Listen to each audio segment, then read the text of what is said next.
people potentially who are not have not been diagnosed or don't have anybody in their families that deal with this, like maybe don't know the difference between a food allergy and a food intolerance. So that's what I kind of wanted to go through. So a food allergy has been diagnosed by your doctor, skin test usually, and then a blood test to know like how the sensitivity level is there. And food allergy, well, first of all, your body reacts to them differently, although it may look kind of similar, like, you might have an upset stomach, that kind of thing. But it's actually two different places in your body that are reacting. So with a food allergy, your immune system is the one that reacts to the food allergen. And your immune system is the one that starts attacking it because it does not like it in the body.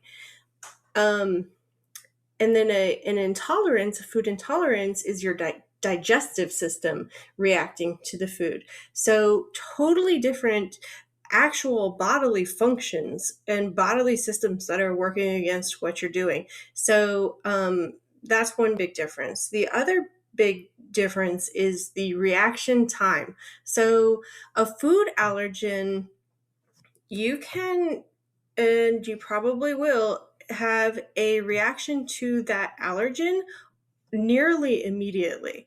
I know, like in Riley's case, when he has ever ingested anything that has had an egg in it or near it, or has, because it's like cross contamination or definitely with it in there, it is within a minute that he will say something about it, or he'll have a look on his face. So it is nearly immediate. A food intolerance, however, you can go hours before a reaction or any kind of like, a reaction. Anytime a reaction happens, it could be hours after you've eaten that food. So, like cheese, cheese bothers me, but cheese is life, so I'm not going to give it up, and it's not an allergy for me. So my body doesn't love it. So, if you eat a bunch of queso, which is delicious, and queso is life, maybe a few hours later, my stomach is like, "Bleh," and I start to have reactions to it. That's an intolerance. That's not an allergy. Now, the other thing is that intolerance, you can usually consume quite a bit of the food before your body will have that reaction. So, like, I eat cheese. I can eat a ton of queso before it'll start to bother me, and a lot of dairy before it starts to like make me not feel so good. I remember one time Riley literally had something this like a sliver of a fingernail piece of a cookie, just to see like maybe he's not allergic anymore. It was literally like a crumb. Okay, crumb. And this was do not do this, but I didn't know. This was total ignorance. So teeny piece, that's it. Reaction.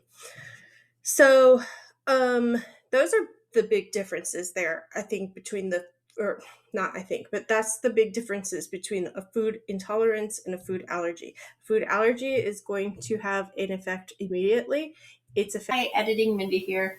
I misspoke here. Actually, a food allergy doesn't necessarily have to have a reaction immediately for it in order for it to be one.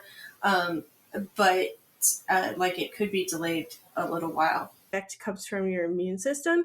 It does not matter how much of the thing you consume, how much of the allergen you consume.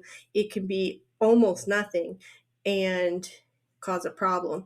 Whereas an intolerance, you can consume quite a bit of it. The reaction time is going to be delayed, and it is your digestive system upset with the food. The other thing about anaphylaxis is that the only thing that can stop it is epinephrine. So I had a doctor, or one of Riley's doctors rather, was telling me one time that he really doesn't like Benadryl. And he told me that it's because Benadryl hides the external reaction, whereas it does not do anything to stop the anaphylaxis. It just hides the physical reactions to it. So I always think about that whenever any either of the boys has had kind of an issue, because I was told that it will, it'll stop the hives from happening. It will, kind of make them not seem so sick on the outside, but on the inside, their immune system is still going into total anaphylactic shock, and that's um, deadly. So, um, so anyway, I think about that. Steroids, which we've always gotten at the hospital whenever we've taken Riley, they've always given him steroids to keep his airway open, but that again is not going to stop an anaphylactic reaction. So, epinephrine, all the way. Keep it with you. They give you 2 in a package because there is a chance of like an aftershock reaction coming within like 24 hours after the initial reaction. So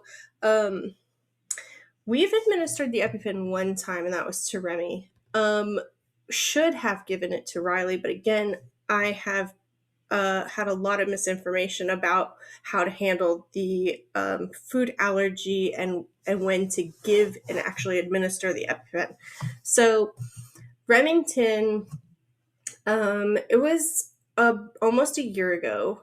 It will be, no, I'm sorry, it was almost 2 years ago. So I'd just gotten back into town from a business trip, and he was at school, and his teacher was like, all excited and distracted and whatever, and she gave out cookies to the class. She told me she just passed them out without even thinking, and then he took a bite of a cookie, and that's when she realized, like, oh, I should not have given Remy a cookie, and she went and snatched a cookie from him, and then he started throwing up, and so obviously he's having a reaction to it. We knew he ingested egg. I knew it 100%. So his teacher told me that she watched him eat a bite of this cookie. So when I called his doctor, as I was headed toward the school, I called the doctor and talked to her, and she was like, if you know he's had the allergen and ingested it, you have to administer the EpiPen and take him to the hospital. So that's what we did. I called the school back and told them to go ahead and stick him with the pen. I was going to be there in a few minutes. And actually, his dad made it there before me. He watched the EpiPen happen. He said it was horrible. I was on the phone when it was happening. The scream from my baby was utterly terrible. I'm really glad I wasn't there because I was a hysterical mess on the phone. So I met everybody at the hospital. And we stayed there for a little bit. Just they, randomly checked his vitals, made sure everything was okay, make sure, nothing's progressing. No other symptoms happening other than he was throwing up everywhere. And that stopped with the epinephrine.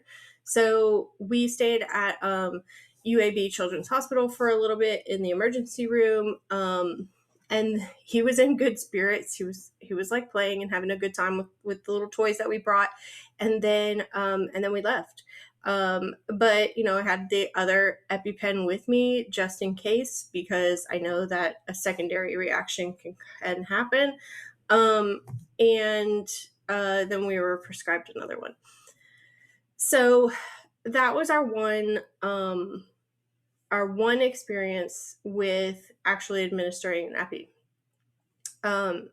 Riley has been to the hospital so many times, and should have, like, now knowing that, like, if I know he's had the allergen, like, that I should have administered the epinephrine. I know he was supposed to have had it probably at least 3 times that I can think of, where I know for sure he ate it. And so that makes me sad. But I'm grateful, obviously, that everything's okay. And both my boys are still here. So and I'm grateful for that.